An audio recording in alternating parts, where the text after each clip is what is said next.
Hello everyone, कैसे हैं आप लोग। उम्मीद करते हैं आप सब अच्छे होंगे। आज की इस क्लास में हम करने वाले हैं क्लास 10 साइंस का चैप्टर नंबर 11 यानी human I and colourful world का इंपॉर्टेंट एमसीक्यूज। ठीक है, चलिए स्टार्ट करते हैं।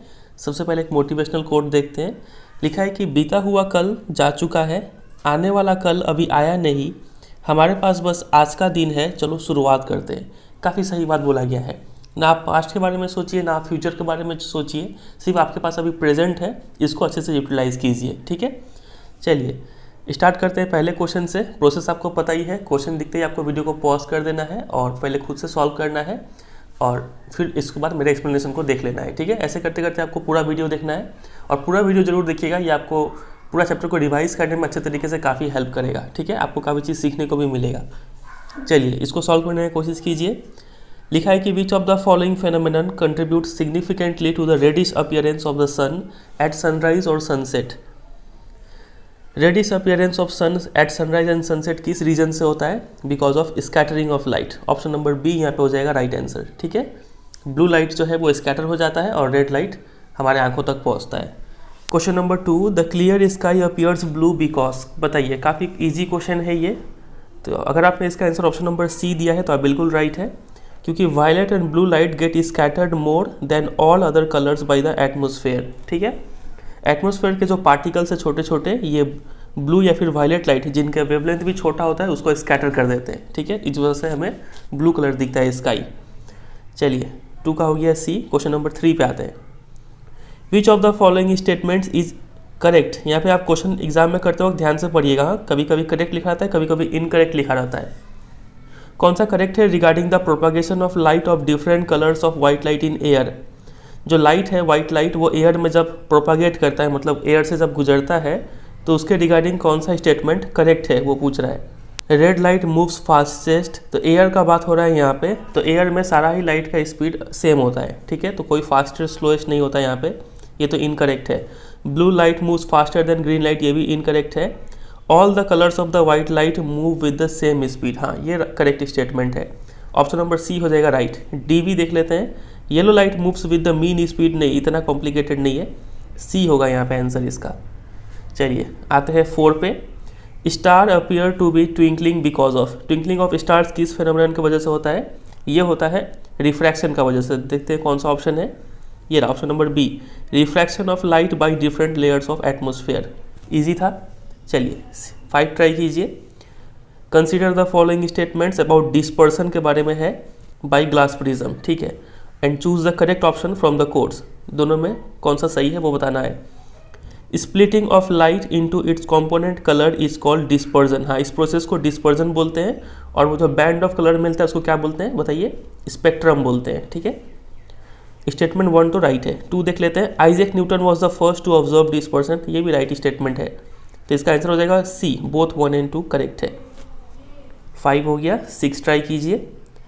At noon sky appears white because. दोपहर के टाइम में स्काई ब्लू ना दिख के लगभग वाइट दिखता है, क्यों?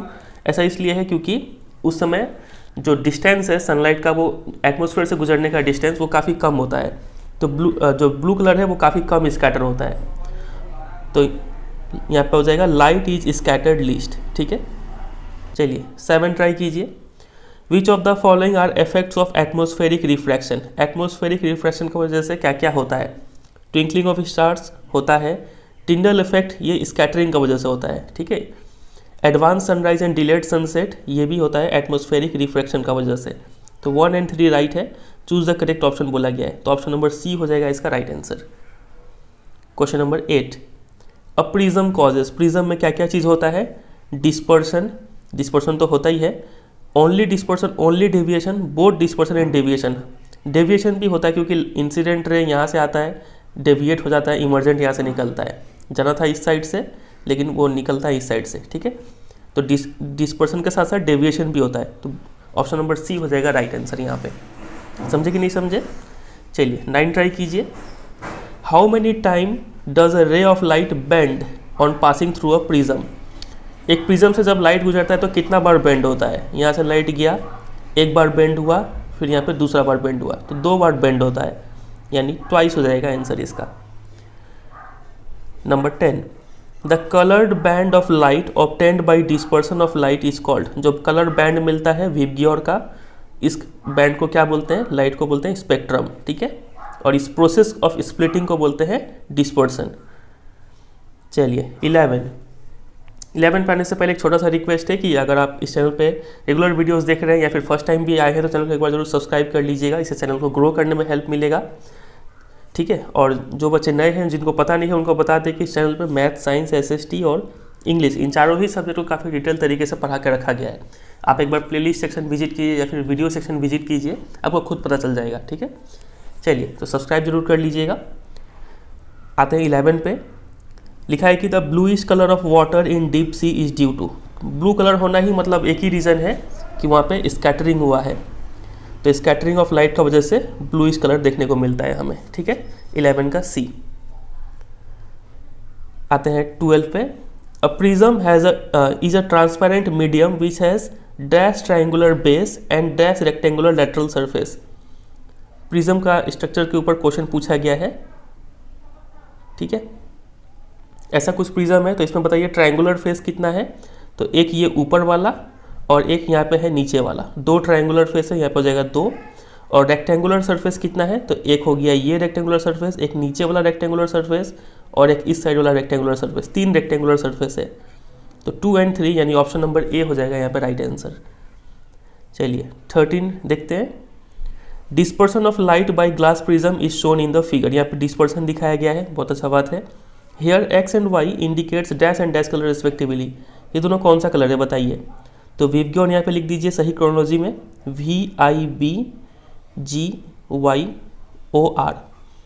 तो ये X तो रेड हो गया और एक छोड़ के ये वाला है यानी Y से येलो हो गया, रेड एंड येलो है, रेड एंड येलो यानी ऑप्शन नंबर C हो जाएगा राइट आंसर। समझे कि नहीं समझे 13 का? चलिए एग्ज़ाम में केयरफुल रहिएगा, हो सकता है कभी कभी ऐसे प्रिज्म बना के आपको यहाँ से इंसिडेंट रे भेज सकते हैं। ये एरो जरूर देखिएगा क्वेश्चन सॉल्व करते वक्त, तब यहाँ पे इस साइड बैंड मिलेगा। 14 ट्राई कीजिए। लिखा है कि which of the colours of visible light has minimum frequency. किस कलर का फ्रीक्वेंसी मिनिमम है? फ्रीक्वेंसी सबसे कम उसी का होता है जिसका वेवलेंथ सबसे ज़्यादा हो, ठीक है, ये बात आप याद रखिएगा। और वेवलेंथ सबसे ज़्यादा किसका है? रेड लाइट का। ये जो है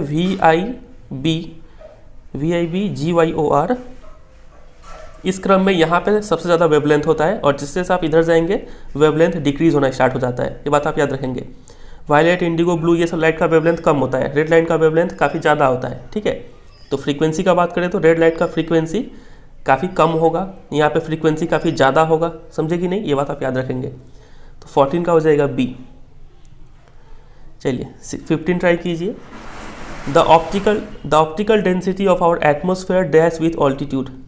हाइट के साथ साथ जो एटमोसफेयर का डेंसिटी है वो क्या होता है? तो वो डिक्रीज होता है, ऑप्शन नंबर A हो जाएगा right answer. 16 the angle between the refracting surface of prism is called angle of dash. ये प्रिज्म है, इसको एक रिफ्रैक्टिंग सरफेस, ये भी रिफ्रैक्टिंग सरफेस है, इन दोनों के बीच का जो एंगल है उसको क्या बोलते हैं? एंगल ऑफ प्रिज्म बोलते हैं, यानी 16 का हो जाएगा ऑप्शन नंबर B। चलिए 17 ट्राई कीजिए। काफ़ी बड़ा क्वेश्चन दिख रहा है तो इसको हम आराम से पढ़ेंगे, ठीक है। लिखा है कि a student traces the path of ray of light passing through a glass prism for different angles of incidence. एक स्टूडेंट है वो एक क्या करता है, ग्लास प्रिज्म ले लेता है, ठीक है, और वहाँ पे रेज को भेजता है अलग अलग एंगल पे, कभी ऐसे भेजता है, कभी मतलब ये प्रिज्म लेता है, कभी इतना एंगल पे भेजता है, फिर कभी इतना एंगल पे भेजता है, कभी इतना, अलग अलग एंगल पे इंसिडेंट रे को भेजता है, ठीक है। और देखता है कि और वो रे ऑफ लाइट जो है वो कहाँ कहाँ से गुजर रहा है, उसका पाथ को ट्रेस करता है वो, ठीक है। फिर आगे देखिए, he analyses each diagram and draws the following conclusion. तो हर एक सबको एनालाइज करने का बाद ये सब कंक्लूजन वो देता है। Out of the above inferences मतलब conclusions the correct ones are. तो इन चारों में से कौन सा सही कंक्लूजन वो दिया है? चलिए पढ़ के देखना पड़ेगा। पहला कंक्लूजन उसने दिया है कि on entering prism the light ray bends towards the base. तो हमें पता है कि जब भी प्रिज्म में हम लाइट भेजते हैं, ये इसको बेस बोलते हैं, लाइट रे बेंड होता है बेस की तरफ, ठीक है। तो ये तो राइट कंक्लूजन है। दूसरा, light ray suffers refraction at the point of incidence and point of emergence while passing through the prism. Prism से गुजरते वक्त पॉइंट ऑफ इंसिडेंस ये पॉइंट पे रिफ्रैक्शन होता है, फिर पॉइंट ऑफ इमर्जेंस ये पॉइंट पे भी रिफ्रैक्शन होता है, तो ये भी सही कंक्लूजन है। तीसरा स्टेटमेंट है emergent ray bends at certain angle to the direction of incident ray. ये इंसिडेंट रे, ये इमर्जेंट रे यहाँ से, ठीक है, तो इन दोनों पे एक स्पेसिफिक एंगल पे ये बेंड होता है, तो ये भी बिल्कुल राइट स्टेटमेंट है, ठीक है। और चौथा है while emerging from the prism the light ray bends towards the vertex. नहीं, प्रिज्म से निकलते वक्त बेस की तरफ बेंड होता है, वर्टेक्स, इसको वर्टेक्स बोला गया है, ठीक है, उसकी तरफ बेंड नहीं होता है, ये रॉन्ग है। 1 2 3 राइट स्टेटमेंट है, यानी ऑप्शन नंबर ए हो जाएगा इसका आंसर। समझे, काफ़ी अच्छा क्वेश्चन था। चलिए 18 ट्राई कीजिए। लिखा है कि which of the following angles are correctly marked in the above ray diagram. Below होना चाहिए। इस रे डायग्राम में कौन सा एंगल सही तरीके से मार्क किया हुआ है, चलिए देखते हैं। यहाँ पे आई लिखा हुआ है। एंगल ऑफ इंसिडेंस क्या होता है, नॉर्मल और इंसिडेंट रे के बीच में जो एंगल है उसको एंगल ऑफ इंसिडेंस बोलते हैं, तो आई करेक्टली मार्क्ड है, ठीक है। फिर उसके बाद एंगल ऑफ रिफ्रैक्शन देखिए, रिफ्रैक्टेड रे ये है और नॉर्मल ये है, इन दोनों का बीच का एंगल को एंगल ऑफ रिफ्रैक्शन बोलते हैं, तो ये भी करेक्टली मार्क्ड है। उसके बाद यहाँ पे ये है इमर्जेंट रे और ये है नॉर्मल, इन दोनों का बीच का जो एंगल है उसको बोलते हैं एंगल ऑफ इमर्जेंस, तो ये डी तो रॉन्ग है। डी, ये डी क्या है, एंगल ऑफ डेविएशन, इसको बोलते हैं एंगल ऑफ डेविएशन, ठीक है, तो ये डी और ई रॉन्ग है, यहाँ इंटरचेंज होना चाहिए था। और ये जो ए है एंगल ऑफ प्रिज्म, ये करेक्टली मार्क्ड है, तो आई आर और ए ये तीनों क्या है, करेक्टली मार्क्ड है। आई आर ए, ये ऑप्शन नंबर सी हो जाएगा राइट आंसर, ठीक है। और क्वेश्चन पर तो ध्यान रखेंगे कहीं यहाँ पे इनकरेक्टली ना पूछ ले, तब आपको क्या आंसर देना होता, ई और डी और ई, ठीक है, ये आंसर देते। चलिए 19 ट्राई कीजिए। असर्शन रीजन है, लिखा है कि sun is visible to us 2 minutes after the actual sunrise and about 2 minutes before the actual sunset. यहाँ पे सेंटेंस गड़बड़ कर दिया गया है, 2 minutes before the actual sunrise, sunrise हुआ नहीं है लेकिन 2 मिनट पहले ही हमें दिखता है, और सनसेट हो गया है उसके बाद भी हमें 2 मिनट तक दिखता रहता है। यहाँ पे आफ्टर होना चाहिए था, यहाँ पे बिफोर होना चाहिए था, तो असर्शन रॉन्ग है। असर्शन रॉन्ग होते ही हम सीधा आंसर देते हैं ए इज़ फॉल्स, रीज़न पढ़ने का जरूरत ही नहीं है हमें, ठीक है, और आर इज ट्रू, क्योंकि एक ही ऑप्शन है जहाँ पे ए फॉल्स है, ऑप्शन नंबर डी यहाँ पे होगा राइट आंसर। चलिए 20 में लिखा है कि study the following ray diagram, इस डायग्राम को स्टडी करना है। In this diagram the angle of incidence, angle of emergence and angle of deviation respectively have been represented by, बताना है इन सब को कौन सा लेटर से मार्क किया हुआ है। तो यहाँ पे देखिए ये है इंसिडेंट रे, क्या यही इंसिडेंट रे है, नहीं, क्योंकि यहाँ पे आप एरो देखेंगे तो यहाँ से एरो दिया हुआ है, देख रहे हैं, मतलब ये है इंसिडेंट रे, ये रिफ्रैक्टेड रे और ये इमर्जेंट रे है, तो ये हो गया angle of incidence P, angle of incidence ये हो गया पी। फिर एंगल ऑफ क्या देखना है, इमर्जेंस, एंगल ऑफ इमर्जेंस ये इमर्जेंट रे है, ये नॉर्मल है, ये रहा वाई है एंगल ऑफ इमर्जेंस, और एंगल ऑफ डेविएशन इधर मिलेगा हमें जेड से, जेड, तो पी वाई जेड, यानी option number P Y Z, option number C हो जाएगा राइट आंसर। समझे, काफ़ी अच्छा क्वेश्चन था ये। चलिए 21 देखते हैं। असर्शन रीजन, असर्शन में है a white light on passing through a prism splits into its component colours as such that the red light emerges nearest to the base of the prism. यहाँ तक तो सही है, रेड लाइट क्या prism के base की तरफ मिलता है, यहाँ से जब वाइट लाइट गुजरता है तो वो 7 रंगों में टूटता है, ठीक है, तो कैसे टूटता है, यहाँ पे VIBGYOR, जो रेड लाइट है वो प्रिज्म की बेस की तरफ नहीं होता है, वो वर्टेक्स की तरफ होता है, तो यहाँ पे असर्शन रॉन्ग हो गया, ठीक है। असर्शन रॉन्ग होते ही हम ऑप्शन नंबर डी टिक कर देते हैं, 21 का डी हो जाएगा। चलिए 22 देखते हैं। Rainbow is observed when sun is, rainbow देखना है तो आपके पीछे यानी बिहाइंड, आपके पीछे सन होना चाहिए, मतलब ये अगर आप है, आपको अगर इस साइड रेनबो देखना है तो आपके पीछे सन होना चाहिए, behind the observer, option number B right हो जाएगा इसका। चलिए 23 लिखा है कि during the experiment to trace the path of ray of light through the glass prism students reported the following observation. फिर से उसी टाइप का क्वेश्चन है, एक स्टूडेंट ग्लास प्रिज्म से रे ऑफ लाइट का पाथ ट्रेस कर रहा था, उसके बाद इसने ये 4 ऑब्जर्वेशन दिए, करेक्ट ऑब्जर्वेशन आपको पहचानना है। पहला, द रे of light from air to glass at the first refracting surface bends away from the normal after refraction. जब लाइट एयर से ग्लास एंटर करेगा, from rarer to denser medium में एंटर कर रहा है, तो हमेशा वो टुवर्ड्स द नॉर्मल बेंड होता है, अवे नहीं, ठीक है, ये रॉन्ग हो गया। दूसरा बताइए, at the second refracting surface, second refracting surface मतलब ये, यहाँ से लाइट गया, इसको फर्स्ट बोलते हैं रिफ्रैक्टिंग सरफेस, इसको सेकेंड रिफ्रैक्टिंग सरफेस। यहाँ पे ग्लास टू एयर जा रहा है, ठीक है, light ray enters from air to glass, ये तो यहीं पे गलत हो गया, ठीक है, यहाँ पे क्या होता, ग्लास टू एयर होता। चलिए तीसरा पढ़ते हैं, light ray suffers two refraction, हमें पता है 2 बार रिफ्रैक्शन होता है, एक बार यहाँ पे और एक बार यहाँ पे, ठीक है, on passing through a prism and in each refraction it bends towards the base of the prism, दोनों में ही बेस की तरफ बेंड होता है। हाँ, यहाँ पे गए तो बेस की तरफ ये बेंड हो गया, फिर यहाँ पे गए और भी बेस की तरफ बेंड हो गया, ये राइट है। और चौथा है, light ray suffers two refraction on passing through a prism, ठीक है, 2 बार होता है। In first refraction it bends away from the normal, while in the second refraction it bends towards the normal. पहले वाले में एयर से ग्लास जा रहा था तो टुवर्ड्स द नॉर्मल ये बेंड होता है, यहाँ पे लिखा है अवे फ्रॉम द नॉर्मल, ये भी रॉन्ग हो गया, ठीक है। तो सिर्फ 3 राइट है, यानी ऑप्शन नंबर बी हो जाएगा इसका राइट आंसर। समझ में आ रहा है, काफ़ी अच्छा क्वेश्चन था। 24 ट्राई कीजिए, ये आपको आना चाहिए। The order of wavelength of red yellow orange, बताइए क्या होगा। तो VIBGYOR, इसका वेवलेंथ सबसे ज़्यादा है, उसके बाद इसका, इसके बाद इसका, ऐसे बढ़ते जाएगा। तो red orange yellow, red orange yellow, और ये ग्रेटर देन का साइन है, इन सब का वेवलेंथ ये सही ऑर्डर में है। 24 का ए हो जाएगा राइट आंसर। 25 में लिखा है, how will you use 2 identical prism so that a narrow beam of white light incident on one prism emerges out of the second prism as white light. वही न्यूटन वाला एक्सपेरिमेंट है ये। तो आपको एक प्रिज्म को ऐसे सीधा रखना है और दूसरा प्रिज्म को ऐसा उल्टा, यानी इन्वर्टेड रखना है, तभी आप वाइट लाइट भेजेंगे, यहाँ पे स्प्लिट हो जाएगा और ये प्रिज्म फिर उसको कंबाइन कर देगा और वापस आपको वाइट लाइट ही मिलेगा।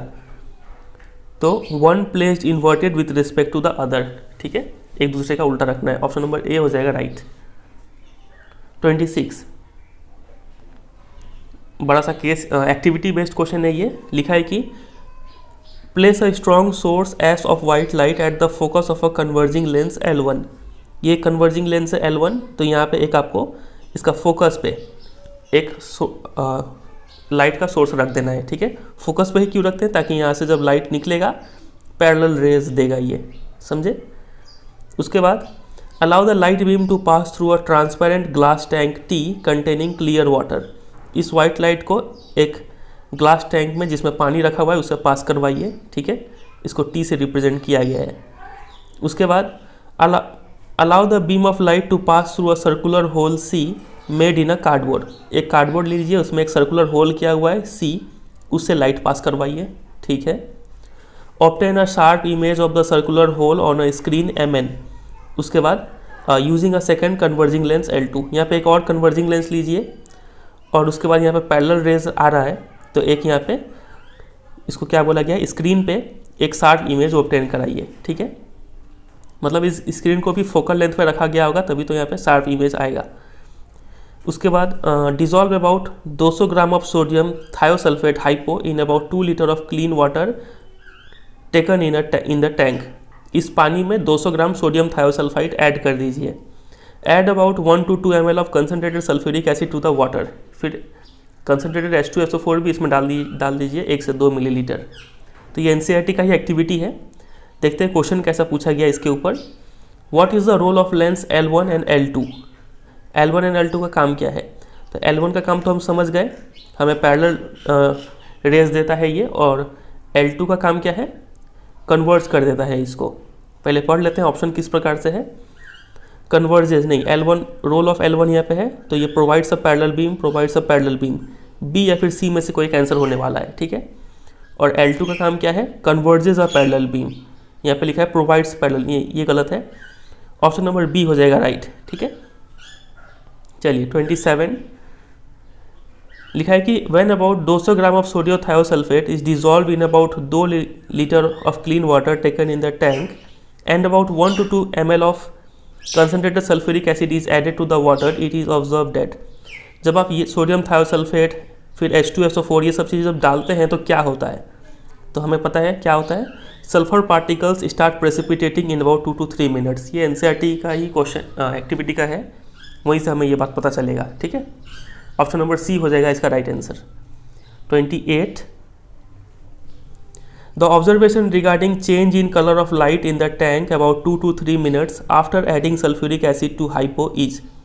जब उसमें सोडियम थायोसल्फेट और सल्फ्यूरिक एसिड ऐड कर देंगे 2-3 मिनट बाद आपको क्या क्या ऑब्जर्वेशन देखने को मिलेगा।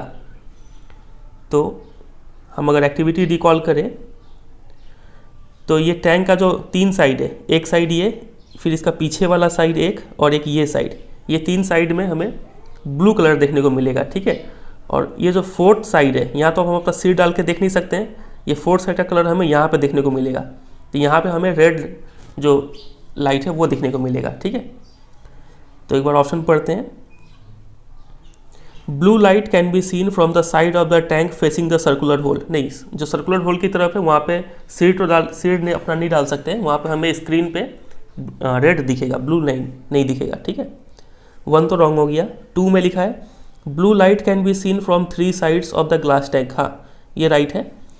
और ऑप्शन 3 है at first orange red light and then crimson red light can be seen from the side of the tank facing the circular hole. हाँ, जो सर्कुलर होल की तरफ साइड है वहाँ पे पहले ऑरेंज रेड, उसके बाद क्रिम्सन रेड लाइट देखने को मिलता है।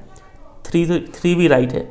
4 में लिखा है कि at first orange red light and then red light can be seen from the 3 side. नहीं, 3 साइड से हमें ब्लू ही दिखता है, सिर्फ जो सर्कुलर होल है वहाँ पे रेड लाइट दिखता है।